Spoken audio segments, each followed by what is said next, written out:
के लिए कितना शौकीन था, सही बताइए। आप सब लोगों को ट्रेलर अच्छा लगा? तो थैंक यू।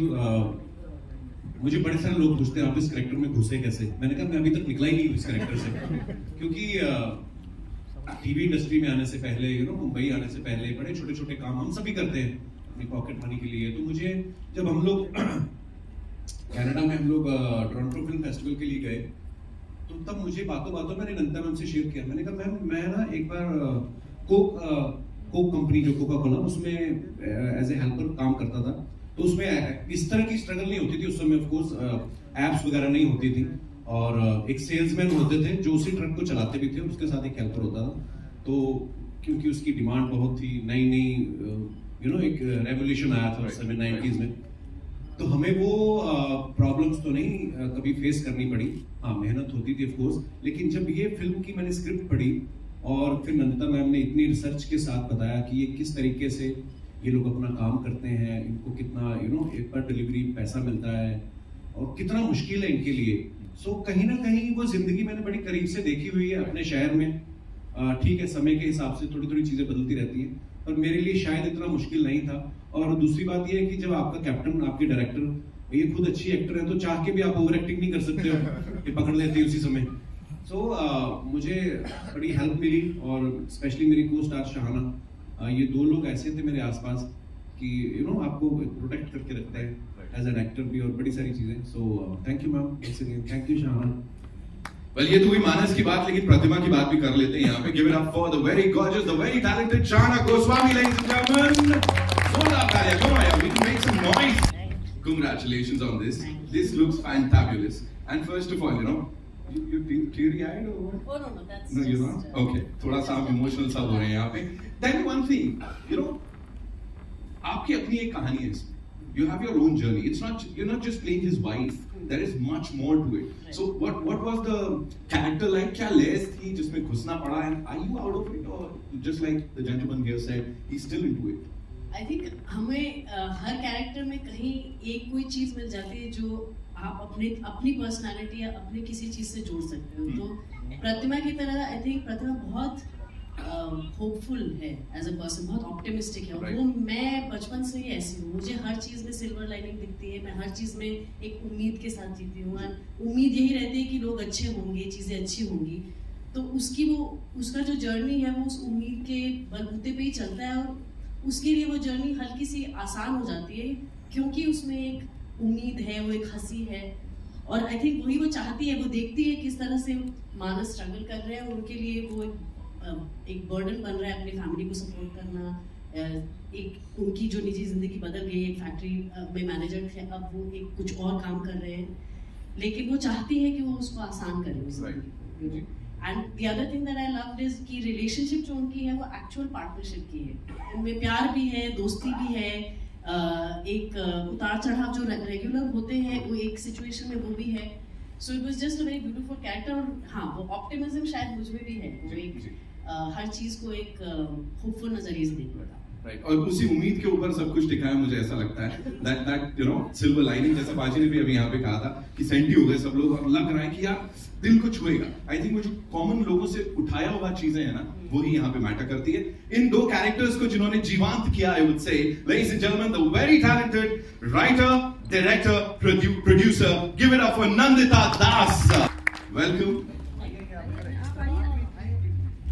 पहले आप, वाह, अच्छा लग रहा है मैम, कांग्रेचुलेशंस। हमारी टीम में देखिए, हमारी टीम में असली प्यार बिल्कुल दिख रहा है, हमें दिख रहा है। Okay, first and foremost, Nandita Das initiatives. तो ऐसे इनिशिएटिव लेने की वजह से ये नाम है, बिकॉज़ ये बड़ा यूनिक सा है अपने आप में। जी। जब मैं मंटो बनाने वाली थी तो मुझे अचानक कहा गया कि अच्छा, मैं अगर प्रोड्यूस कर रही हूँ तो मेरे पास एक कंपनी होनी चाहिए। मेरे पास कोई कंपनी नहीं थी। तो मुझे वैसे भी कई चीजों में दिलचस्पी है, तो मुझे लगा मैं उसको नंदिता दास प्रोडक्शन क्यों बनाऊं। मैं तो अपने नाम से ही नहीं बनाना चाहती थी। थोड़ा ऐसे हमेशा कोई बोलता है तो मुझे ऐसे छुपने का थोड़ा सा मन करता है कि कोई अच्छा सा नाम सोचना चाहिए था, बट 1 घंटे में वो कंपनी बनानी थी। मैंने सोचा इनिशिएटिव्स यानी आप अलग अलग चीजें कर सकते हैं, अलग अलग क्रिएटिव चीजों का सहारा ले सकते हैं अपनी बात कहने के लिए, तो इस वजह से ये नाम पड़ा। अब इस इनिशिएटिव की बात करते हैं, ज़ुइगाटो। ये मेरी दूसरी फिल्म होगी जी इस NDI के तहत। राइट, आप मुझे प्लीज ये बताएं कि इसकी शुरुआत कहाँ से हुई थी? Because we see these wonderful people around us all the time, right? कहीं वो कौन सी एक चीज थी जहाँ ये जर्मिनेट हुआ कि इस पे बनानी चाहिए मुझे? ये कोविड के दौरान थी और हम लोग सब अपने घर के अंदर बैठे हुए थे, एक तरह से स्टे होम स्टे सेफ, जबकि दुनिया उथल पुथल हो रही थी, माइग्रेंट लेबरर्स की हम स्टोरी सुन रहे थे, तो मुझे लगा अच्छा होगा कि अगर हम एक न्यू इंडिया पे कुछ एक कहानी 4 डायरेक्टर्स मिल के साथ आए और कोई एंथोलॉजी करें। तो मैंने 3 और मेरे जो दोस्त फिल्म मेकर्स हैं उनको इकट्ठा किया, मैं समीर नायर उनके पास गई, अपलॉज के पास कि आप इसे प्रोड्यूस करिए। उन्होंने बहुत इसको भी उनको भी अच्छा लगा ये आइडिया और हम लोग बहुत बातें कर रहे थे। फिर धीरे धीरे एक डायरेक्टर गिरते गए साइड में, क्योंकि उन्होंने कहा कि नहीं हमारी तो बड़ी फिल्म आ रही है, हम ये 20 मिनट फिल्म के लिए अपना समय अभी नहीं दे सकते। तो जब वो निकलते गए तो हम इक्के दुक्के बचे रहे, तो वो एंथोलॉजी तो बन नहीं पाई। तो मैंने कहा चलिए, मैंने कोशिश की। फिर समीर नायर ने कहा कि नहीं अच्छी तुम्हारी कहानी अच्छी है, तुम इसको खींचो और इसको पूरी एक फीचर फिल्म बनाओ। तो मैंने कहा नहीं इसकी फीचर फिल्म नहीं बन सकती, ये एक दिन की कहानी है, बस इतना ही है इसमें, और मुझे रेटिंग एल्गोरिदम ये सब इतना समझ नहीं आता, मेरा गणित थोड़ा वीक है। तो उन्होंने कहा नहीं मुझे लगता है कि इसमें कुछ हो सकता है, तुम कोशिश करो। तो इनके धक्के मारने की वजह से मैंने इसको फिर लिखना शुरू किया और अब आपके सामने है ये फीचर फिल्म। अब बन गई, अब 1 दिन से 4 दिन की हो गई है कहानी। और इसमें जो प्रतिमा का जो कैरेक्टर है, जो पहले थोड़ा कम था, और उसकी एक जर्नी हो गई, उनके बच्चे हैं 2 छोटे बच्चे जिनको हमने उनकी भी बहुत अच्छी कहानी, वो भी आपने देखा ट्रेलर में। तो एक आम आदमी और उनके परिवार की जो एक स्ट्रगल भी है, होप्स भी है, जिंदगी जैसे होती है उसमें एक चीज तो होती नहीं है, उसमें ह्यूमर भी है, उसमें दुख भी है, उसमें डिलेमास भी हैं। So it's very life like. तो हम उसको एक किसी उसमें सिर्फ डाल दें तो शायद वो जिंदगी जैसी नहीं लगेगी। Thank you so much for sharing all that so beautifully. And now, ladies and gentlemen, to invite on stage someone. This gentleman, इनको कंटेंट तभी फील होता है जब ये अच्छा कंटेंट दे पाते हैं लोगों को, फिर चाहे वो टीवी पे हो, OTT पे हो या फिल्मों में हो। Mister Sameer Nair, ladies and gentlemen, CEO of Block Entertainment। और ये बोर्ड रूम में हुआ या कैसे हुआ था, ये फैसला कैसे लिया गया था कि इस फिल्म को हमें बैक करना है?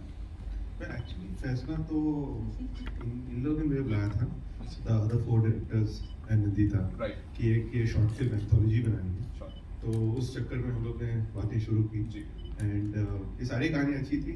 Nandita story was always the stand out. जैसे कह रही है कि एक एक करके सब निकल गए, फिर कोविड आ गया, सब लोग घर में बैठे रहे एंड फिर उस दौरान में Nandita wrote the story in full detail and then the minute the first wave got over and we were able to come back, फिर हमने काम शुरू किया तो how to make it. And I must say that is Nandita's inspired choice to get Kapil Paji, because I mean when you think of the combination Nandita Das and Kapil Sharma, वो बहुत दूर की बात होती है। तो but she was quite convinced, she was able to convince Kapil, and that was a big thing, and then वहाँ से वो आगे बढ़ती है। स्पेक्ट्रम के 2 हिस्से हैं सर, अब साथ में आ गए। अब नहीं है। कई बार हमें दूर से लगता है कि ये बहुत ही अलग, मुझे भी लगा था हम दोनों बहुत अलग दुनिया के लोग हैं, पर अब क्योंकि एक दूसरे को जानने लगे हैं, काम करने लगे हैं, कई बार जो आपको लगता है कि आपके दायरे के लोग हैं, जरूरी नहीं कि वो हैं। मतलब दिल से इंसानी तौर पे अगर देखें तो कपिल और मेरे में बहुत ऐसी सिमिलैरिटीज हैं कि हम घंटों बातें कर सकते हैं, हंस सकते हैं, सीरियस बातें भी करते हैं। तो हम लोग बहुत जल्दी लेबल कर देते हैं लोगों को। तो एक तरह से आई होप कि जो आप लोग जब फिल्म देखेंगे तो एक खुले दिमाग से सिर्फ एक कहानी देखने आएंगे इन सीधे साधे लोगों की, जो और इस तरह के किरदार हमारी फिल्मों से कम होते जा रहे हैं। जब तक उनकी जिंदगी में कुछ बहुत ड्रामेटिक नहीं होता, हमें गांव की कहानियां नहीं मिलती, हमें शहरी आम आदमी की कहानियां देखने को नहीं मिलती। It has to be something over dramatic, एक आम आदमी की सरल कहानी आज के दौर की कि क्या उनकी लाइफ है, इस पे फोकस करने का हमें बहुत कम मौका मिलता है। सो आई एम होपिंग दैट ये आपको कहीं ना कहीं छू जाएगी और आप इससे रिलेट कर पाएंगे। And now, before we take your questions, Sameer sir एक और सवाल, that is इस टाइटल को लेके, Zuigato, what do we say and कहाँ से आया, इसकी शुरुआत कैसे हुई? Actually it's a nice sounding name, थोड़ा odd है, familiar भी है। हाँ. You think it might be 2 names in one, which you do, then that's good. वो हमारा आइडिया बिल्कुल नहीं था. आराम से ही setting. It is just going nice being his Zwigato. In fact हमने ये भी सोचा था, कपिल से बात भी हुई थी कि लोग प्रोनाउंस नहीं कर सकेंगे, तो हमें थोड़ा प्रमोशन वो भी करना चाहिए कि mispronouncing Zwigato. Because people say Zwigato, Zigato. जिसको जैसे बुलाना. But it's just a nice name. It's a nice ring to it. और आप सोचेंगे अगर जो भी डिलीवरी के एप्स हैं उन सबके नाम हाँ। अजीबोगरीबी होते हैं. हाँ। बोलना मुश्किल ही है वो सब. तो लेकिन उसी दायरे में ये भी नाम. लेकिन इस फिल्म को देखने के बाद इसके बारे में बोलना बिल्कुल मुश्किल नहीं होगा. I am sure there will be so many good things to talk about इस फिल्म से जुड़ी हुई. एंड अब आपके ऊपर है. You guys want to take a quick picture, a quick photo of, and then we will take the questions. I want to ask Kapil sir 2 questions. One is that कभी Sameer sir ने बोला कि नंदिता दास and Kapil Sharma are both completely different, and Nandita ma'am ने आपको convince भी किया regarding this. So वो convincing process कैसा था? Like कुछ negotiations हुए थे बीच में या क्या था? And the second part is कि यहाँ पे ट्रेलर पे पोर्शन था जहाँ पे आप बोलते हो कि सर अगर मैं आपके साथ सेल्फी खिंचवा सकता हूँ तो मुझे 10 रुपए एक्स्ट्रा मिलेंगे. आई am sure you being a celebrity आपके पास भी लोग बहुत सारे सेल्फी रिक्वेस्ट लेके आते हैं ये बोल के कि सर आपके साथ अगर फोटो होगा तो मुझे ये मिलेगा या ये हो जाएगा. तो कुछ फनी इंसिडेंट उसको लेके भी कुछ बोल सकते हो सर आप? आपके पहले क्वेश्चन पे मैं आता हूँ कि नंदिता मैम ने जब इस फिल्म के लिए मुझे अप्रोच किया तो आई थिंक कोई हमारा क्योंकि मैं इनके काम का फैन रहा हूँ जैसे मैंने अभी बताया, तो 50% तो मैं वैसे ही अंदर से मान चुका था कि ये जो भी लाएंगे. बिकॉज जब आप किसी को बड़ा एडमायर करते हैं, जब आप किसी काम को बहुत पसंद करते हैं तो एक भरोसा होता है कि ये जो भी करेंगी, क्योंकि बहुत लिमिटेड करते हैं. ऐसा नहीं कि हर साल 2 फिल्में बनाती हैं, ये अपने प्रोजेक्ट को पूरा टाइम देती हैं. और कहीं ना कहीं मुझे ये था कि अगर ये ऐसा सोच रही हैं तो कुछ अच्छा ही सोचा होगा. फिर जब हमारी मुलाकात हुई, जब इन्होंने ये कहानी शेयर की, सो मुझे ये लगा कि शायद मेरे लिए लाइफ टाइम अपॉर्चुनिटी है. क्योंकि जैसे अभी हम लोग बात कर रहे थे कि कोई सीरियसली लेता नहीं है ना. मेरी बीवी ने भी शादी के 1-2 साल बाद सीरियस लिया जब मैं बाप बन गया. उसके पहले वो भी सीरियसली नहीं लेती थी. तो जब तक हम लोग कुछ करते नहीं है, वैसा कुछ अलग ना करें, तो लोग भी आपको वो सो एक ये नंदिता मैम को और समीर सर को मैं अगेन उनको थैंक्स करूंगा कि इन्होंने मुझ पर बिलीव किया. और नंदिता मैम के बारे में एक और बात मैं कहना चाहूँगा कि इन्होंने जब मुझे पहली बार इन्होंने मुझे कहानी सुनाई, मैंने कहा मैम व्हाई मी, मैं ही क्यों. तो इन्होंने बड़ी अच्छी बात बोली. मुझे समझ में नहीं आया थोड़ी देर की वो मेरे लिए कॉम्प्लीमेंट है कि मेरी इंसल्ट हुई है. मैंने कहा व्हाई मी. कहती देखो इस फिल्म के लिए अगर मुझे ग्लोबल स्टार शाहरुख खान भी हाँ करेंगे ना तो मैं उनको भी नहीं लूंगी. मैं कहा फिर मैं क्यों? क्योंकि तुम्हारा चेहरा कहती आम आदमी जैसा है, तुम कहीं के भी लगते हो. तो मुझे ऐसा लगता है कि तुम मेरे कैरेक्टर के लिए सूटेबल हो. तो बाकी जैसे मैंने कहा कि ये लाइफ जो है हमने बहुत करीब से देखी है. हम वैसी हम्बल बैकग्राउंड से आते हैं, तो इतना मुश्किल नहीं था. और दूसरा सेल्फी वाला, हाँ मतलब मैं बड़ा एंजॉय करता हूँ जब लोग सेल्फी लेते हैं ना, क्योंकि यही इसी के लिए तो हम लोग काम मेहनत करके आए आगे तक. सो हाँ, ऐसा कोई नहीं बोलता कि आप मेरे साथ सेल्फी लोगे तो मुझे 10 रुपए मिलेंगे, क्योंकि मैं वो डिलीवरी मंगवाई नहीं किसी से. सो हाँ, पर लोगों का प्यार मिलता है तो अच्छा लगता है. ओके, मेरा सवाल इधर से. Trailer look very it's look so impressive और वो कहीं जज्बाती तौर पे जोड़ता है. मैं हैरान हूँ कपिल शर्मा सर को देख के. जो शख्स हमेशा रुलाता हंसाता आया है उसे देख के तरस आ रहा है, और उतना you are there in the skin of the character. Nandita ma'am, आपसे पूछना चाहूंगा, पहले दिन, शूट के पहले दिन क्या ब्रीफ था किरदार को लेके कपिल सर को, और कपिल सर आपका क्या रिएक्शन था और कैसा रहा पहला दिन, द वेरी फर्स्ट डे? हम उसके पहले काफी बार मिल चुके थे. मैं इनके घर भी गई थी, ये भी आए थे, हम लोग स्क्रिप्ट पे बैठे थे, हमने बहुत सारी बातें भी की थी. तो ऐसा नहीं था कि बिल्कुल कुछ अनजान सिचुएशन में आ गए हैं. कपिल की सबसे ज्यादा खासियत, आज वो इतने पॉपुलर क्यों हैं, मतलब सिर्फ एक 9 साल 10 साल, कितने साल हो गए आपके शो को? बहुत साल हो गए, 10 साल हो गए. 10 साल के बाद भी जब वो जिस तरह से रिलेट करते हैं उनकी ऑडियंस के साथ, जिस तरह उनकी हंसी आंखों तक पहुंचती है, तो ऑब्वियसली एक आप अच्छे अगर इंसान हो, आप अगर लोगों की दुनियाओं से अभी भी जुड़े हुए हो, आप आम आदमी अब रहे नहीं, लेकिन आम आदमी की पूरी जर्नी के साथ आप अच्छी तरह से कनेक्टेड हो, तो उसमें बहुत कुछ सिखाने की जरूरत नहीं होती. और मैं एक्टर भी हूँ, इसलिए मुझे पता है कि ये जो स्किन में आना, चाहे शहाना की बात हो चाहे इनकी बात हो, ये दोनों पहली बात तो बहुत ही उम्दा इंसान है, उसी से 50% ऑफ काम तो उसी से हो जाता है। दूसरी बात है कि दोनों जब समझते हैं अपनी अपनी भूमिका को, कैरेक्टर्स उनके लिए कुछ अलग दुनिया के लोग नहीं थे, रिलेटेबल जब कैरेक्टर्स होते हैं तो इमोशंस तो यूनिवर्सल होती हैं। तो अगर आपको मैं कह दूं कि भाई इनका ये स्ट्रगल है, ये सीन है, जब ये एक बार कॉस्ट्यूम में आ जाते हैं, अपने कॉन्टेक्स्ट में आ जाते हैं, तो खुद ब खुद बहुत चीजें हो जाती हैं। और परफॉर्मेंस तो एक बहुत ही कोलैबोरेटिव प्रोसेस है। किसी ने अगर अच्छा परफॉर्मेंस किया, आप बता नहीं पाएंगे कि वो एक्टर की वजह से था या डायरेक्टर की वजह से था या सही म्यूजिक कब टोन आया या एडिटिंग, तो ये कोलैबोरेशन से बनता है। तो इसमें सभी ने अपना अपना रोल बहुत मेहनत से और बहुत आई थिंक शिद्दत से, जिसे कहते हैं बहुत कमिटमेंट से निभाया है। सो ऐसा कोई इतना पहला दिन भी कोई ऐसा 25वें दिन से ज्यादा मुश्किल नहीं था। सर कपिल सर आपके लिए चैलेंजिंग क्या रहा? सर फ्रैंकली मेरे लिए ज्यादा कुछ ऐसा चैलेंजिंग नहीं था, क्योंकि जैसे मैंने बताया कि इन्होंने हमारी बहुत सारी मीटिंग्स हुई थी, बहुत सारी रीडिंग्स हुई थी हमारी, तो मैं उसको समझना चाहता था। और जब फर्स्ट डे मैं सेट पे गया और मैंने वो कॉस्ट्यूम पहना, अपने आप कैरेक्टर में आते हो, तो उस एम्बियंस में जाते हो जिस घर में हम लोग शूट करने वाले थे, रियल लोकेशंस के ऊपर, तो वो चीज़ें आपको सपोर्ट करती हैं, वो आपको उस कैरेक्टर में आने के लिए। और लेकिन हाँ, एक चीज़ मैं यहाँ पे मेंशन करना चाहूँगा, जैसे हम लोगों को लगता है, जैसे मैम ने कहा कि हम लोग मैं अपने शहर से, मैं आज भी जाता हूँ अपने शहर में, अपने पुराने दोस्तों को मिलता हूँ, एक वहाँ पे उस शहर में क्या चल रहा है, जिस शहर से हम 20 साल पहले आए थे, वो चीज़ें देखता रहता हूँ। लेकिन फिर भी कभी कहीं ना कहीं मुझे लगता है कि हम जब इस शहर में आ गए, थोड़ा नाम हो गया, अच्छे पैसे कमाने लग गए, अच्छे कपड़े पहनने लग गए, एक सीन हम लोग एक शूट करने गए बस्ती में, भुवनेश्वर में, वो जो खुशबू आई ना उस बस्ती के आसपास से, वो खुशबू मैंने बड़े साल बाद महसूस की। कभी आपके घर में पालक बन रही है और बगल वाले घर में कोई आलू मटर बन रहे हैं, वो मिक्स होके जो खुशबू आती है ना, तो वो मैंने बड़े साल बाद महसूस की। क्योंकि यहाँ पे अपने अपने फ्लैट हो गए, थोड़े और पैसे आ गए तो सिंगल फ्लोर हो गया, तो नहीं आती है वो खुशबू। तो वो मैंने कई चीजें ऐसी महसूस की उस फिल्म के दौरान, और बाइक पे पूरा शहर मैंने घूमा और बड़ा अच्छा एक्सपीरियंस रहा। सो मेरे लिए शायद इतना मुश्किल नहीं था, बिकॉज हमारा होमवर्क अच्छा था। हाय, दिस इज सोहेल, आपके लेफ्ट में, कपिल यहाँ लेफ्ट में। जी sir. Sohail from Indian Bollywood, congratulation to the entire team. सबसे पहले तो बहुत ही स्मार्ट लग रहे हो, एकदम स्लिम एंड फिट लग रहे हो, very good to see you going young day by day.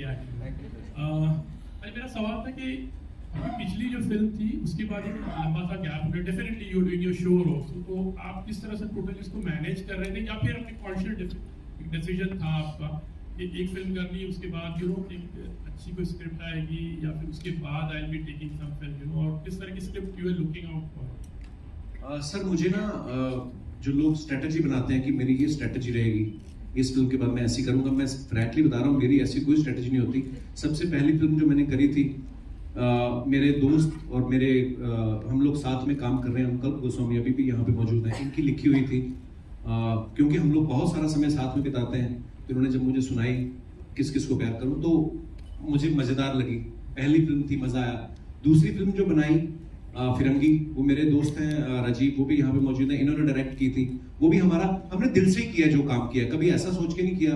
उसमें मैं प्रोड्यूसर खुद था फिरंगी के टाइम, तो हमने वो भी दिल से बनाया था प्रोजेक्ट। कभी ये सोच के नहीं किया कि अच्छा हम बिजनेस करने वाले हैं या इससे ये कमाई होगी, तो हम थोड़ा दिल से ही सोचते हैं। तो ये फिल्म भी जब नंदिता मैम ने सुनाई, ये भी दिल को ही लगी। तो ऐसा नहीं है कि क्योंकि टीवी पे इतना प्यार मिला है, 3 महीने के लिए हमने अपना शो बनाया था और इस साल उसको 10 साल हो गए। तो जैसे आपने कहा ना कि सीरियस कैरेक्टर में आने के लिए भी लोग बिलीव नहीं करते कि नंदिता ने कैसे बिलीव किया, ये कॉमेडी में भी नहीं करते थे। तो जब चैनल को हमने अप्रोच किया, नो 24 एपिसोड्स आर इनफ, जो चलने लग गया तो फिर आई भी नहीं पूछने वो जो हमारी तो ऐसा होता है। और कहीं ना कहीं ऊपर वाला भी साथ देता है जब आप अपना काम शिद्दत से करते हो, मेहनत से करते हो, दिल से करते हो। सो ऐसी कोई स्ट्रेटजी नहीं रही सर, दिल से जो चीज अच्छी लगी। टीवी में बड़ा मुश्किल होता है when you produce biweekly show, every week you have to produce 2 episodes, और उन 2 एपिसोड्स के पीछे जो मेहनत लगती है उसमें अलग पूरा एक वीक जाता है। लेकिन जब हमें कुछ करना होता है तो हम लोग फिर उसको प्रायोरिटी बना लेते हैं, फिर चीजें मैनेज हो जाती हैं। इसके लिए भी हमने बैंक बनाया अपने शो का, ताकि पीछे टेलीकास्ट इशू ना आए, और एक दिल में था कि ये फिल्म हमने करनी है। अच्छा, जब दिल हो तो हो जाता है। और एक सवाल है कि आप आपकी फिल्म के बाद बहुत चर्चा में थे यशराज की फिल्म को लेकर कि Yashraj is going to Hindustan जिंदाबाद, आगे hello Sameer ji, I would like to ask you like जैसे नंदिता जी ने एक शॉर्ट फिल्म को मतलब आपके पास लेकर आए थे, तो definitely the thing was very convincing. उसके बाद when she wrote the script, how did you find and उसमें any changes from your side also you made it like कि एक थोड़ा सा इनपुट होता है कि वी वांटेड दिस कोई पर्टिकुलर गाइडलाइन को लेकर? Nothing like that. Actually, the original film, the original short film, was the same basic story of one day, and that sort of got expanded to 4 days. So I think no, nothing major. It was good as a short film. It was good as a feature. Kapil sir, Kapil bhai, what's your name? जी sir. Kapil bhai, first of all, trailer is so soulful. That touches everybody's heart. मेरा सवाल ये है कि जहाँ पे कपिल शर्मा का नाम आता है, जहाँ पे आपका प्रेजेंस है, तुरंत लोग सोचते हैं कॉमेडी, और जहाँ पे भी आप दिखते हो पीपल इमीडिएटली एक्सपेक्ट कि आप उनको काफ़ी हंसाओ. अभी ये फिल्म ऐसी नहीं है. आपको कहीं ना कहीं जब आपने स्क्रिप्ट पढ़ी, आपको आपने खुद ही बोला कि आपको कन्विंसिंग की जरूरत नहीं पड़ी, लेकिन फैंस के बारे में सोच के कि आपको कहीं लगा कि वो लोग कॉमेडी एक्सपेक्ट करेंगे, ये फिल्म में कॉमेडी इतना नहीं है, शायद आपके कोर फैंस डिसअपॉइंट हो जाए. सर मुझे ऐसा नहीं लगता है कि देखिए, सबसे पहले तो हम एक इंसान है, मेरी ड्यूटी भगवान ने लगाई है लोगों को हंसाने की, आप जर्नलिस्ट हैं, पर बीइंग एक इंसान होने के नाते हम सब में सब तरीके के इमोशंस हैं. You know, sometimes we are happy, sometimes we are upset. और ये फिल्म करने के पीछे मुझे भी लगा, क्योंकि मैं टीवी पे लोगों को 2 घंटे हंसाता हूँ, है ना, पर जरूरी नहीं है कि मैं 24 घंटे उस मूड में होता हूँ. सो जो हमें प्यार करने वाले लोग हैं वो दिल से कनेक्ट करते हैं, इसीलिए शायद आज 10 साल से हम लोग टीवी पे रेगुलर वो अपना शो चला पा रहे हैं. सो आई थिंक जो लोग दिल से कनेक्ट करते हैं वो शायद आपको ज्यादा जज नहीं करते हैं.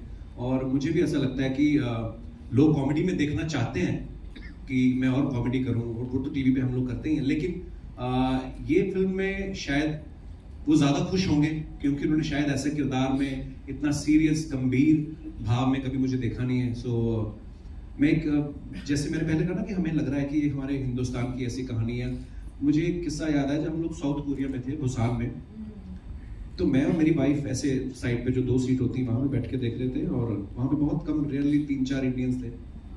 तो एक लड़की बैठी हुई थी, जर्नलिस्ट भी थी वो, and she suddenly started crying. तो मेरी वाइफ ने बोला वो देखो लड़की रो रही है. तो मुझे लगा यार इसको मेरी परफॉर्मेंस तो नहीं खराब लगी क्या, ये क्यों रो रही है. तो फिर जब हम लोग यू नो एक उनके साथ कॉन्वर्सेशन करना शुरू किया, तो उस कंट्री को देख के लगता था कि यार इनका इंफ्रास्ट्रक्चर इतना अच्छा है, सड़कें इतनी साफ है, सब कुछ मतलब सब कुछ अच्छा वाला.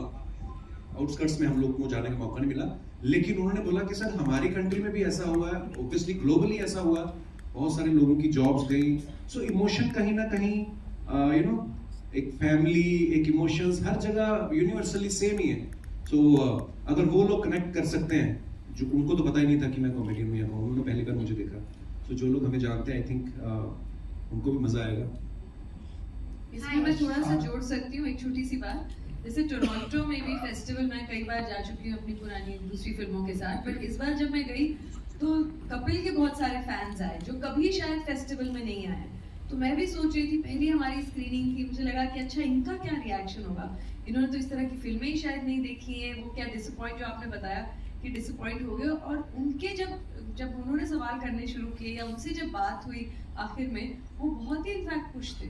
उन्होंने कहा कि उस रूप में तो हमने उनको देखा है, एक नए रूप में देखने की जो हमारी एक क्यूरियोसिटी थी, तो डिसअपॉइंटमेंट का एक्चुअली उल्टा हुआ कि उन्होंने एक अलग रेंज में देखा. तो हम लोग कई बार ये सोचते हैं कि हमें ऐसा है तो हम वही देखते जाएं, पर अगर हम, जैसे मैंने पहले भी कहा, खुले दिमाग से देखें तो आपको एक नए अवतार में दिखेंगे ये, जो शायद पहले आपने कभी नहीं देखा. जैसे मैंने जब शादी की ना, तो मुझे भी डर लगा था, मैंने आज तक कभी शादी नहीं की, करनी चाहिए या नहीं. अच्छा होता है कभी कभी कुछ नया करना.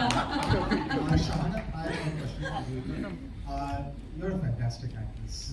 So, but one gripe the media has, the audience has, is that we don't see enough of you. Do you always wait for such subjects that touch people's heart, to are such soulful, like I said, and that is why we don't see so much of you on screen? Thank you firstly, and I think मेरा भी जवाब सचिन पाजी जैसा ही है कि मैं दिल से ही चीज़ें, मेरी कोई स्ट्रैटेजी कभी रही नहीं है. जो भी चीज़ें आती है, स्क्रिप्ट्स आती है, मेरा दिमाग तो उसमें चलता ही नहीं है। जहाँ अंदर से एक फीलिंग आती है कि इस चीज़ को करना है तो ही मैं करती हूँ, चाहे वो मेरे दोस्त बना रहे हो, चाहे वो कोई और बना रहा है, उससे कोई फर्क नहीं पड़ता है। इट्स लाइक अंदर से एक आवाज़ आती है कि करना है या नहीं करना है। तो वो शायद बचपन से ही था, बिल्कुल शुरुआत से मेरे लिए वही मेरा गाइडिंग फोर्स रहा है। एंड शायद that has led me to make and do work that fits me and that I fit. तो अब उम्मीद ये है कि मैं और काम करूं, मैं भी चाहती हूँ और काम करूं और लोगों के सामने आऊं काम लेके, लेकिन ये है कि वो फिट होना चाहिए। वो एक जो एक क्रिएटिव, एक सोल की नीड होती है एज एन एक्टर, वो पूरी होनी चाहिए। और मेरे लिए कोलैबोरेटिव प्रोसेस है। हम जो देखते हैं वो एक चीज़ है, लेकिन मेरे लिए ये जो मज़ा है फिल्म एज एन एक्टर, वो ये है कि हम सब साथ में किस तरह से काम करते हैं। उस दौरान जब हम शूट कर रहे हैं, वो क्रिएटिविटी जब साथ में बिखर रही है, फैल रही है, बन रही है, वो जो प्रोसेस है, जो मैजिक होता है, उसमें मुझे ज़्यादा दिलचस्पी है। तो मेरे लिए बहुत ज़रूरी है कि कौन से लोग हैं, क्या है, वो जो एक्सपीरियंस है वो मेरे लिए वो मुझे पुल करता है, आकर्षित करता है टुवर्ड्स द प्रोजेक्ट। तो यहाँ पे तो this was a great opportunity because Nandita के साथ मैं पहले काम कर चुकी हूँ and I love working with her. Like she said, as a human being and as a director I think she is fantastic. And उनके साथ फिर से काम करने का मौका, ये तो मैं वेट ही कर रही थी, मुझे लगा मिलेगा कि नहीं पता नहीं। तो आई एम ग्लैड कि उनकी थर्ड फिल्म तक मुझे मिल गई अपॉर्चुनिटी। और कपिल के साथ जब उन्होंने मुझे बताया भी था, कहीं मुझे ये लगा कि हाँ ये अनयूजुअल चॉइस है लेकिन फिट कर रहा है, पता नहीं क्यों। एंड जब उनसे मिली तब तो मैंने कहा ओके, ये बिल्कुल ही मतलब इट्स द मोस्ट ऑब्वियस, लेकिन आपके आंखों के सामने है वो चॉइस, लेकिन आप कभी सोचेंगे नहीं। ओनली समबडी लाइक हिस्ट्री भी बहुत फैंटास्टिक है फिल्म में, जो क्योंकि इंसान अच्छे है ना, वही मतलब लड़कियों के साथ मुझे वही जाती है। एक काफी नंदिता जी, जी with I'm all sure due- there are others one who last, want to one ask last, with questions. all I'm not the moderator. no, one last. With due respect, like I said, she's a fantastic actress, but Absolutely. we have seen how well you directed Firar, Manto. लेकिन आपकी फिल्मों में हम आपको as an actress नहीं देखते। Do you how about you ever considered directing yourself on screen along with these lovely people? And along with that, I would like a word from Sameer Nair also of choosing Zogato as your first theatrical release. Yeah, I mean, I don't think I've considered, but sometimes I've been told कि अरे ये role तो तुम कर सकती हो, क्यों नहीं करती हो। जिसने भी मुझे सेट पे देखा है, और अभी ज्यादा नहीं है, यही दो हैं जिन्होंने सेट पे देखा है, तो वो आपको बता सकते हैं कि मैं बिल्कुल भी अपनी फिल्म में नहीं कर सकती, कि मैं पागल हो रही होती हूँ। उस समय बहुत सारी चीजें करने की होती हैं एंड मैं हर डिपार्टमेंट में घुसी हुई होती हूँ। I am a very hands on director and everything. तो मेरे लिए वो उसके सामने आना और फिर अपने बाल ठीक करना और फिर उस मार्क पे आना, जो अटेंशन एक एक्टर को भी चाहिए, पूरे उस कैरेक्टर में घुस जाना, वो अभी तक तो नहीं हुआ, बट होपफुली मैं धीरे धीरे, अभी तो मेरी तीसरी फिल्म है, जैसे ज्यादा करूंगी तो शायद हो सकता है। ऐसी एक कहानी है, वैसे अब आप पूछ रहे तो बता दें। एक कहानी है, पर अभी पता नहीं वो कब होगी। अगर सभी नया प्रोड्यूस करेंगे तो शायद करेंगे। कपिल साहब आपने कहा कि एक सेकंड प्लीज, कहीं पूरा सवाल जवाब। पहली रिलीज यानी अभी अच्छी है, पिक्चर बन गई, रेडी है, प्लान था रिलीज करने के लिए, तो वो कर रहे हैं। Just on when you were talking about comedy, you know that comedy and movies, हम लोग ज़ोगैटो को ऐसे नहीं देखते कि ये कुछ नीश पिक्चर है या कुछ इंडी या आर्ट हाउस या कुछ है। No, it's a very mainstream picture, it's a very, you know, हम सब की कहानी है, it's a very broad based picture. So we wanted it to go to the theatre ताकि ज़्यादा लोग देख सकें एंड ज़्यादा वर्ड ऑफ माउथ स्प्रेड हो, you know, what this is about. It is not a sad picture. It's not a comedy nights with Kapil, but it's a new kind of observational comedy about all our lives. So, Kapil साहब, I'll come Rima, एक minute आना। कपिल साहब आपने कई बार जिक्र किया, बाकी team ने भी जिक्र किया कि जो कुछ भी कर रहे हैं दिल से कर रहे हैं, और वो दिखता है दिल से कर रहे हैं। फिल्म के बारे में ये भी कहा गया कि आम आदमी की कहानी है और ट्रेलर के माध्यम से भी नजर आता है। क्या पैगाम देना चाहते हैं आप? जब मैं ऑडियंस की बात करता हूँ, आम आदमी की बात करता हूँ, और हर वो आदमी इससे रिलेट कर सकेगा, ऐसा ट्रेलर से महसूस होता है। क्या मैसेज देना चाहिए फिल्म, ये सवाल। और आपके लिए, जैसे आपने कहा कि आप भूसान में थे जहाँ लोग आपको जानते नहीं थे, लेकिन आपने देखा, आपकी वाइफ ने बताया कि देखिए वो रो रहे हैं। क्रिटिकली कितना इंपॉर्टेंट है आपके परफॉर्मेंस को अप्रिशिएट करा जाना, वो कितनी उम्मीद है आप? जी, सर पहले तो ये है कि ये फिल्म की जो कहानी है, जैसे समीर सर ने कहा कि इसमें आपको कहीं हंसी भी आएगी, कहीं आप सीरियस भी हो जाएंगे, कभी आपको उसके साथ एक हमदर्दी भी होगी। सारे रंग हैं जो जिंदगी में होते हैं। और बाकी इसमें मैसेज ये है कि शायद हम सबकी जिंदगी में जितने भी लोग यहाँ पे मौजूद हैं, ऐसा नहीं कि सबकी लाइफ बड़ी स्मूथ चल रही है, कहीं ना कहीं कुछ ना कुछ अपने अपने लेवल पे सबकी जिंदगी में कुछ हर्डल्स आते हैं, कुछ प्रॉब्लम्स आते हैं। लेकिन उसको लेके बैठ जाना और उसी को लेके रोते रहना, ये भी जिंदगी नहीं है। सो आगे बढ़ते जाइए, अपना काम करते जाइए। कुछ चीजें जो आपके कंट्रोल में नहीं है, सो उसका आप कुछ कर नहीं सकते हो। सो आप अपना काम करते जाइए शिद्दत से, कहीं ना कहीं भगवान को अपना काम करने दीजिए। तो ये इस फिल्म में आपको देख के सारे रंग जो है देखने को मिलेंगे।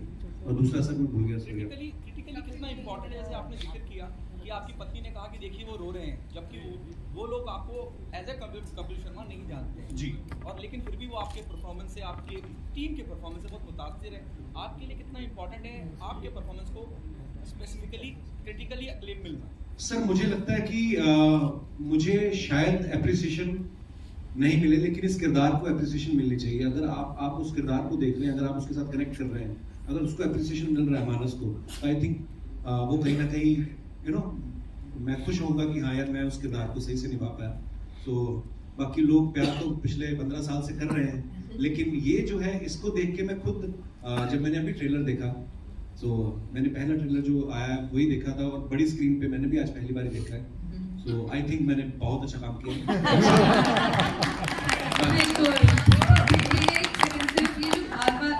थोड़ा excuse me, just one little thing, जो आप पूछे ना क्यों बनाई, इसका मैसेज थोड़ा भारी भरकम शब्द है, लेकिन क्यों बनाई कि बहुत सारे ऐसे जो आम लोग जिसको हम कहते हैं, जो नेमलेस फेसलेस हो गए, जो दिखाई भी नहीं देते, उनकी कहानियां नहीं दिखाई देती है पर्दे पे, उनको हम कैसे वापस पर्दे पे लाएं, उनकी कहानियां हम कैसे देखें। इसका अगर आप एक फिल्म का मेन मकसद अगर आप सोचेंगे तो ये हम सबके लिए, शायद मैं if I can take the liberty of speaking on everybody's behalf, कि ये है कि हम उनको विजिबल करना चाह रहे हैं, that let's put their story back where it should be. और एक आई थिंक जनरली एक हमदर्दी, आई थिंक हमदर्दी एक चीज़ है जो हमने कोविड के थ्रू भी देखा है, सीखा है, और हम एक दूसरे को देखना बंद कर दिया था। मतलब एक आसपास के लोगों को हमने ऑलमोस्ट मतलब अपनी ज़िंदगी में इतने धुत हो गए थे कि आसपास की ज़िंदगी दिखती नहीं थी। तो यहाँ पे इंसानियत के तौर पे हमदर्दी वापस जताना या लोगों में महसूस कराना, I think that's also a very की पार्ट। और जिस तरीके से जैसे शानू ने कहा, मैम ने कहा कि जब पैंडेमिक था, हमारे पास और कुछ करने के लिए नहीं था, तब हम छोटी छोटी चीजों को नोटिस करना शुरू किया। एक डोमेस्टिक हेल्प हमारे घर में कितनी इंपॉर्टेंट होती है। आप सोचिए अगर आपके घर का कोई डस्टबिन उठाने ना आए 6-7 दिन तक, तो आपकी होश ठिकाने आ जाएगी। और हम लोग इतना फॉर ग्रांटेड ले लेते हैं, हम कभी उनको थैंक यू नहीं बोलते, या शायद उनकी शक्ल भी नहीं हमें पता होती है कि कौन आता है। सो मुझे लगता है कि जो हम वो 2-3 साल पैंडेमिक के दौरान रहे, अगर वो हमारा बिहेवियर जो है ताउम्र आ जाए हमारे अंदर, कहीं ना कहीं प्रैक्टिस करने से आ जाएगा, आई थिंक वो अगर रहे तो जिंदगी बहुत खूबसूरत हो सकती है। और हम छोटी छोटी चीजों के लिए अगर किसी को थैंक यू बोल दें, तो आप उसका भी एक परिवार है, उसको भी गर्व होगा कि मैं भी आज कुछ काम करके आया हूँ। सो मुझे लगता है कि ये फिल्म से भी लोगों को शायद, अगर 2 लोग भी ये चीज सीख गए, तो शायद हम समझेंगे कि हम कामयाब हैं। जी मैम, आ रहा हूँ मैम, मैं I'll complete. एक सेकंड, I'll complete. जी, you wanna ask something? पाजी, I'll complete. 2 minute. Nandita here on your left. Here. I want to ask you, is there a larger story? I know it's relevant. Is there like a larger picture, like unemployment during pandemic that has been rising even now? Is there something? I mean, definitely there's a lot of anxiety, not just in India but world over, about unemployment. ये सबकी दिक्कतें हैं, या तो आप unemployed हैं, या जो काम कर रहे हैं, जैसे कपिल ने भी पहले बताया था कि जो आप काम नहीं करना चाहते हैं मजबूरी में कर रहे हैं। So this is a global anxiety. This is in our country as well, and this is a film that addresses it. और स्पेशली जो हमारे पुराने जो ट्रेडिशनल वर्किंग स्पेसेस थे, जहाँ पर कॉलीग्स होते हैं, आपके साथ काम करने वाले 10 लोग होते हैं, कुछ अच्छा नहीं हुआ तो आप उनसे शेयर कर सकते हैं, आपके पास बॉस होते हैं, कुछ आप उनसे अगर कोई दिक्कत है तो शायद उनके पास जा सकते हैं। ये जो गिग इकोनॉमी की वजह से एक जो नया फॉर्म ऑफ एम्प्लॉयमेंट है, जो अच्छा भी है क्योंकि बहुत लोगों को एम्प्लॉयमेंट मिल भी रहा है, लेकिन उसके साथ उसके अपने चैलेंजेस भी हैं। आप अकेले चले जा रहे हैं, आपके पास बस एक फोन है, और हमारे जैसे देश जहाँ पर इतना ज्यादा टेक्नोलॉजी और इस सब का इतना पता नहीं है या ज्यादा पढ़े लिखे नहीं है, तो बहुत दिक्कतें आती हैं। तो इसमें एक टेक्नोलॉजी और एक ट्रेडिशनल सोसाइटी, इसका जब एक मिक्सअप हो जाता है तो कुछ अलग सी चीज हो जाती है, अलग से नए नए चैलेंजेस आ रहे हैं जो हमें समझ नहीं आ रहा है कि हम उससे कैसे जूझें। So it's also about that world, but yes, it's definitely addresses not just in their characters, but पूरे context में एक वो unemployment की anxiety शायद आपको दिखेगी जो आप relate कर पाएंगे। Hello. We're taking two last questions, right? आरती सक्सेना। आरती सक्सेना। हेलो जी, क्या हाल? बहुत खुशी हो रही है आपको देख के काफी दिनों के बाद। तो मैं देख रही हूँ कि आप जब कपिल शो करते हैं तो आपके चेहरे पे खुशी और बिना डर का माहौल होता है, और आज आपके चेहरे पे मुझे इतना डर दिखाई दे रहा है और आप इतने टेंस दिख रहे हैं, एकदम टेंस भी दिख रहे हैं आप, मतलब आपके चेहरे पे हंसी ही नहीं है, तो वो हंसी कहाँ है? नहीं, आई थिंक मैं बड़ा समझदार आदमी हूँ, जिस तरह जैसा माहौल हो वैसा हो जाता मतलब हाँ, इस शो में देखिए, जैसे मैंने पहले कहा, वहाँ पे हमारा काम ही यही है कि कोई सीरियस बात भी कर रहा हो तो उसको भी मैं मोल्ड करके उस तरफ ले जाऊँ। तो आई थिंक ये बातें यहाँ पे फिल्म को लेकर हो रही थी, तो इसलिए मैं थोड़ा गंभीरता से सुन रहा था, क्योंकि आपको ऐसा तो नहीं कि डर लग रहा है कि मेरी फिल्म रिलीज हो रही है तो इस तरह से? नहीं मैम, ऐसा कुछ नहीं है, ऐसी डर वाली बात नहीं है, बट हाँ मैं गंभीरता से सुन रहा था सब बातें। तो इतने इंटेलेक्चुअल लोग मेरे ग्रुप में कमी है, तो मैं इसलिए ध्यान से सुन रहा था कि नंदिता जी क्या बोल रही है। मुझे ये पूछना था, हमेशा से मेरे दिल में सवाल है ये कि आप है ना एक्टर और कॉमेडियन से अच्छे सिंगर भी हैं, तो किसी फिल्म पे ये नंदिता जी को ही आपको एक चांस तो देना चाहिए था। इनको नहीं अच्छा सिंगर लगता, इन्होंने बोला ये क्या गाया तुमने? झूठ, आपकी आवाज मुझे इतनी अच्छी लगती है, मतलब आप जब सिंगर्स हमने सेट पे बहुत गाया, इन्होंने हमें बहुत गाना सुनाया था सेट पे, हमने जो मजे किए ना। कपिल जी की पब्लिक की डिमांड पे एक खाली लाइन आप एंड में पहले सारे सवाल। Alright, we'll take one last question from you. जी, वो सोचेंगे। हेलो हाय, सेटर हियर। तो मैं थैंक यू बोलना चाहूंगी क्योंकि मेरे दिन की शुरुआत आपके कहीं ना कहीं कोई क्लिपिंग आ जाती है। हाँ जी, कपिल जी, रूना फ्रॉम दुनिया। एक तो आपको बहुत सारा धन्यवाद, कोविड ने सिखाया कि धन्यवाद बोलना सिखाया, वैसे मैं आपको धन्यवाद बोलना चाहती हूँ। दिन की शुरुआत बड़ी खूबसूरत होती है क्योंकि आपका कहीं ना कोई वीडियो आ ही जाता है तो मन प्रसन्न हो जाता है। यहाँ पर बात आती है, आपके बोलने में पंजाबियत बहुत इजीली झलकती है, जो देखने में आती है और समझने में भी आती है, which is natural also and सुंदर भी लगती है। यहाँ पर बात आती है जो आपके रोल की, तब इसमें एक यूपी का एक्सेंट लिया है, तो ये किस तरीके से आपने अपने आप को मोल्ड किया? क्या ये डिफिकल्ट था? और ये माफ कीजिए, ये मैंने कहा झारखंड के लोग हैं, लेकिन जैसे होता है कि उड़ीसा में भी हैं, अलग अलग जगह काम करते हैं, पर हाँ पंजाबी नहीं है। सो ऐसे में डायरेक्टर साहिबा ने कितनी मदद की? क्या आपने किसी को देखा और कोई नोट करते हैं ना, नोटिंग करते हैं कि चलिए ऐसे लेते हैं? Thank you, very nice question ma'am. मुझे नंदिता मैम ने इतनी लिबर्टी दी थी स्टार्टिंग में कि अगर आप इसमें कंफर्टेबल नहीं है तो हम इस प्लॉट को कहीं और भी शिफ्ट कर सकते हैं, बिकॉज हर जगह डिलीवरी बॉय, हर जगह ये कहानी है।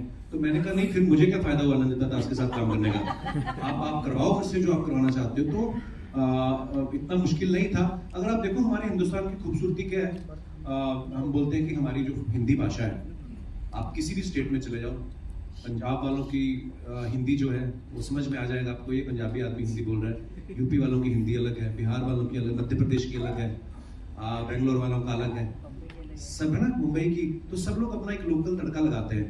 सो इसमें जो एक्सेंट, जो उसका कैरेक्टर का जो लिंगो है, जो भी आप कह लें, वो है कि वो घर में है, जब शायद अपनी बीवी से तो टिपिकल उस लहजे में बात करता है, बच्चे उसके शायद कुछ अच्छे स्कूल में पढ़ा रहा है, वो कोशिश कर रहा है कि अच्छे स्कूल में जाए, उनके साथ वो हिंदी में बात करता है। जब बाहर क्लाइंट को डिलीवर करने जाता है तो जिस तरीके का क्लाइंट है, थोड़ी इंग्लिश भी बोल लेता है, क्योंकि वो शायद पहले कोई और अच्छी जॉब पे था।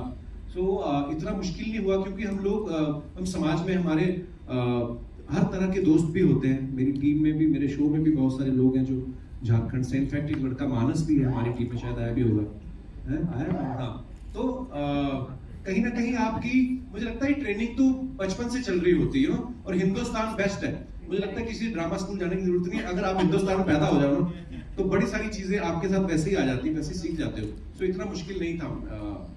All right, so that's all we have for you, ladies and gentlemen. चिल्ला लो।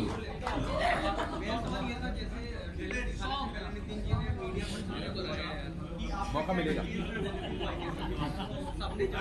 अच्छा, let him ask. I'll come to you. जी, राहुल। अभी तो आपके स्टाफ लेते होंगे डिलीवरी, लेकिन जब आपका कुछ लास्ट एक्सपीरियंस रहा होगा, आपका इंटरेक्शन हुआ हो, आप लास्ट इंटरेक्शन के बारे में आप भी बताइए। मेरा सर, मैं ना बड़ा मैं ज़्यादा ऐप फ्रेंडली हूँ नहीं, मेरे फ़ोन में ज़्यादा ऐप्स हैं नहीं। तो मेरी वाइफ है, मैं वैसे घर का ही खाना खाता हूँ, शादी के बाद कभी गया नहीं बाहर, थोड़ा हेल्थ कॉन्शियस कर दिया मेरी वाइफ ने मुझे, तो मैं बहुत कम खाना खाता हूँ बाहर का, कभी कभार मन होता है तो मंगवाते। मेरी वाइफ के पास ही ऐप है। पर हाँ, एक किस्सा था, मैंने मैम को भी बताया था।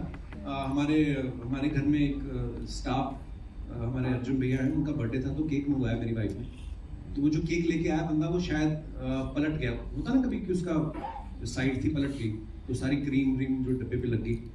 तो मेरी वाइफ आई, बोलती वो वापस जा रहा है केक लाने, उसका केक पलट गया। मैंने कहा उसको रोक, तो शायद वो अभी लिफ्ट की वेट ही कर रहा था, लिफ्ट आई नहीं थी। तो मैं गया, मैं कहा भैया हमने वैसे भी काट के खाना यार, दे दो। शायद मैं इतना पहले ना सोचता, मुझे शायद ये लगता है कि ये रूटीन प्रोसेस होता है, अगर पलट गया केक तो शायद लाते होंगे। लेकिन जब ये फिल्म करी तब मुझे पता चला कि नहीं यार, ये बंदा शायद जिस कंपनी से लेके आया वो प्रोडक्ट, वो भी इसको डांटेंगे, शायद जेब से देने पड़े उसको, और हमने तो वैसे ही खाना था। तो यही मेरा एक किस्सा है। पर शायद ये फिल्म नहीं करता तो शायद मैं इतना सेंसिटिव नहीं होता, मुझे पता नहीं चलता कि ऐसा भी होता है। So that's all we have for you. I know we are just running out of time, so we have to wrap this up. Thank you so much, ladies and gentlemen. Mayur bhai, sorry Paji, next time. And you know, I have to say that this was one of the most insightful sessions that we've had पिछले कुछ अरसे में। इतने सारे सवाल, इतना सारा enthu और इतना सारा excitement. Ladies and gentlemen, Zogato के लिए जोरदार तालियां हो जाए एक बार। When we'll go and watch this movie, and we'll have a quick photo op, and then we'll wrap this up. अच्छा, वो बोल रहे थे आप लोग? हाँ, भाई एक लाइन बंद।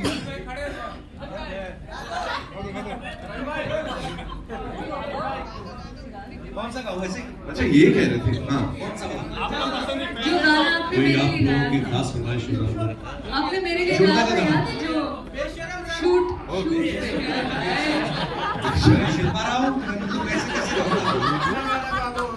नहीं, कोई नहीं, वो अभी बहुत सारे इवेंट करेंगे, कहीं मैं बताऊंगा आपको, ऐसा ऐसे कुछ याद नहीं है। अजी आपको तो समझ में आ जाएगा, आप पंजाबी हो, वो पंजाबी सॉन्ग है, बाकी को कैसे पता चलेगा? कपिल, आपने मेरे लिए गाया था, याद है? मैं आप सबके लिए गाता हूँ कि भाजी कल प्यार चलाइए, आप थोड़ी थोड़ी मंगवा भी लो फिर। आप सबके लिए एक लाइन कहना चाहूंगा कि तुम आ गए